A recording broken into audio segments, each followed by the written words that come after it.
Welcome to Think Like UPSC and welcome to our 6-minute series. This is for upcoming mains 2025 because we have already completed almost 5 years, completion of 5 year on new economic policy. This is NEP 2020. We have completed even after completion of NEP 2020. CBSE was basically NCRT. NCRT issued what? New books. New books issue कर दी हैं NCERT ने of majority of the subject सबकी निकाल दी हैं, आ चुकी हैं, आधी से ज़्यादा वेबसाइट्स आ चुकी हैं. So point is that why we are discussing this, why it is relevant for this upcoming mains, because we have already achieved 5 years completion of this 5 year and this was a very successful year. तो अब उसको देखते हैं क्या हम उसमें क्या क्या इनपुट्स डालेंगे. क्वेश्चन हमारा क्या बोल रहा है. Question is saying the in the national education policy NEP 2020 aim क्या कर रही थी, transform the Indian education system to meet the needs of the 21st century. जैसे कि हमने AI, machine learning and all subjects include किए हैं, plus curriculum activities and all पहले भी थी, बट अभी उसको हॉलिस्टिकली इंक्लूड किया है. प्लस हमने क्या क्या इंक्लूड किया है, सस्टेनेबल डेवलपमेंट हमारा ये SDG इंडेक्स 4 है, ये this comes into SDG 4.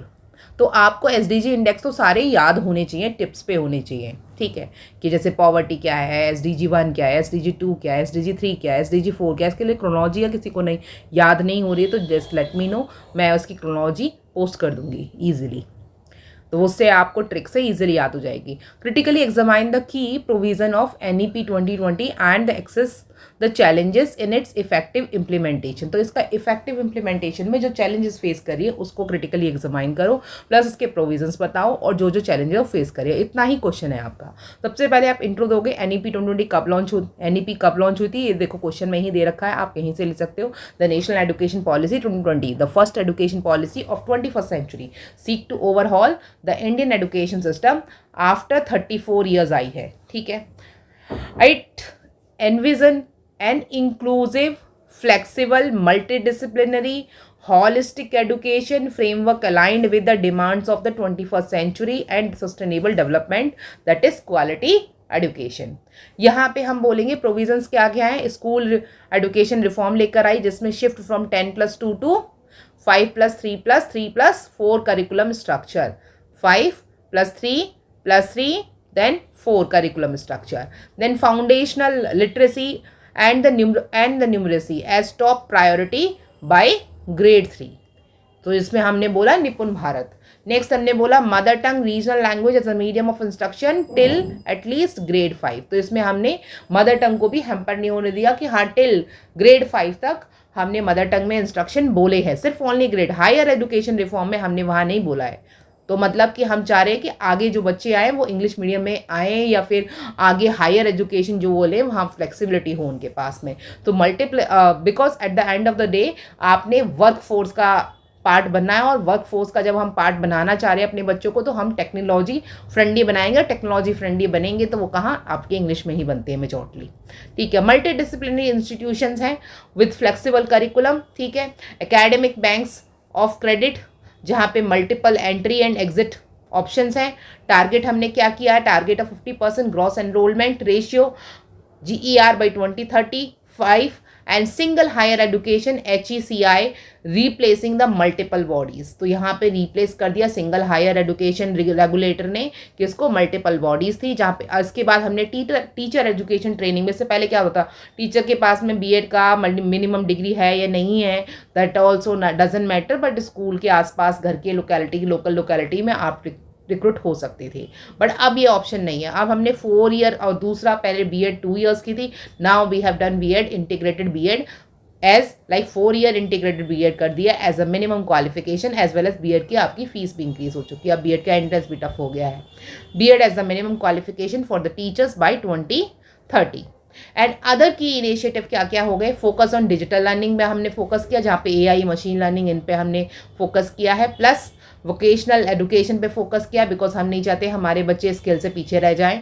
Critical thinking में हमने जिसमें केस बेस्ड स्टडीज़ हमने डाली हैं, आप सभी ने अगर रिसेंटली किसी का भाई बहन छोटी क्लासेस में है लाइक 8 9 6 7 से 6th onward we have included case based study. जो आप केस बेस्ड स्टडीज में करते हो ना, एथिक्स में केस बेस्ड स्टडी आती है, तो ऐसे ही इनकी case based study chapter wise है, चैप्टर के बेस्ड है, ठीक है। प्लस 12th के बोर्ड में you can even find pictorial depiction on case based studies. Establishment of क्या है, नेशनल एजुकेशन टेक्नोलॉजी फोरम हमने कर दिया, NETF कर दिया।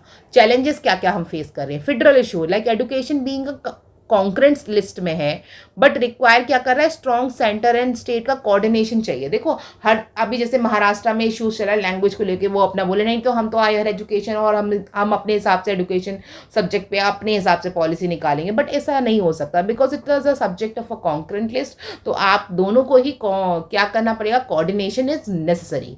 नेक्स्ट रिसोर्स कॉन्स्टेंट है जहाँ पे 6% ही GDP का टारगेट है जो फॉर द एजुकेशन रिमेन अनमेंट, तो ओनली 6% इससे इतने से नहीं होगा, this is a big challenge. Digital divide है, there is unequal access to technology hinder equality, technology hinder करती है। जैसे मॉडर्न आप जैसे मेजोरिटी बच्चे जो हैं दिल्ली NCR में या फिर मुंबई वगैरह में सिटी एरियाज़ में, हम I am talking about urban areas and all, तो रूरल एरिया के बच्चे डिप्राइव रह जाते हैं क्योंकि वहाँ पे आपके पास टेक्नोलॉजी नहीं है, ना कोई सिखाने के इतने साधन हैं। तो for that reason we want कि हम वहाँ पे डिजिटल डिवाइड, ये जो हो रहा है डिजिटल डिवाइड, ये बहुत बड़ा चैलेंज है। इसको कैसे फोकस करेंगे, that is a big challenge for as a bureaucrat के लिए बहुत बड़ा चैलेंज है। लैक ऑफ टीचर कैपेसिटी, अब देखो टीचर कैपेसिटी लैक ऑफ है of implementing a pedagogy changes. तो पेडागोजी चेंजेस को इम्प्लीमेंट करने के लिए टीचर्स के पास में कैपेसिटी नहीं है, टीचर्स की ट्रेनिंग एंड ऑल पे उस पर अभी इन्फ्यूजमेंट अभी करना पड़ेगा। That is a big challenge because अभी लाइक रिसेंटली मैं लास्ट ईयर का क्वेश्चन पेपर देख रही थी प्री बोर्ड का 12th क्लास का as well as 10th class का, तो उसमें जो केस बेस्ड स्टडीज उन्होंने जो टीचर्स ने जो बना के दिए थे, those all question were like quite out of the thing, like कहीं से केस बेस्ड स्टडी बन ही नहीं रही है वहाँ से, unnecessarily they have just framed it. Point is that majority teachers अभी जो है ना, काफ़ी जो स्कूल्स हैं उनमें उनको पता ही नहीं केस बेस्ड स्टडी बनानी कैसे है, तो उसके लिए उनके पास क्यों नहीं बना पा रहे हैं वो अच्छे से, because they don't have a training, because वो अभी पुराने करिकुलम से उठ के अभी इस वाले करिकुलम में फिट ही नहीं कर पाए अभी अपने आप को, तो वो चीज़ चेंज है, एक बहुत बड़ा चैलेंज है।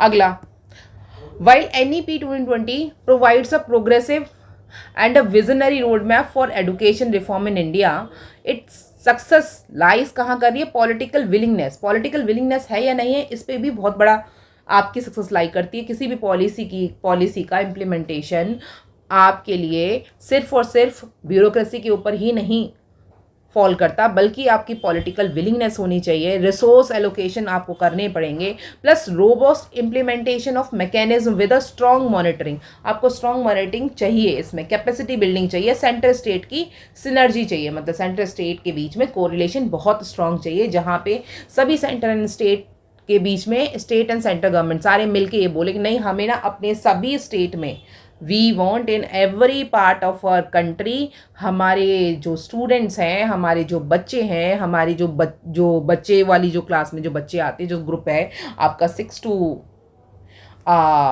18 वाला जो ग्रुप है, तो हम इनको स्किल लर्निंग से लेके डिजिटल लर्निंग से लेके हम उनको इतना स्ट्रॉन्ग बनाएंगे कि इनकी कम्युनिकेशन भी स्ट्रॉन्ग होनी चाहिए। उसके लिए हमें सरकारी स्कूलों का बहुत अच्छे से ध्यान रखना पड़ेगा, उनको एकदम परिपक्व करना पड़ेगा, in the sense we can say उनको सेल्फ डेवलपमेंट के लिए मोटिवेट करना पड़ेगा, प्लस इंक्लूसिव डेवलपमेंट हमें वहीं से मिल सकता है। That's all, okay, bye bye. आज का थोड़ा लेंदी हो गया, but this is like quite, it will be quite helpful for you. Thank you, bye bye.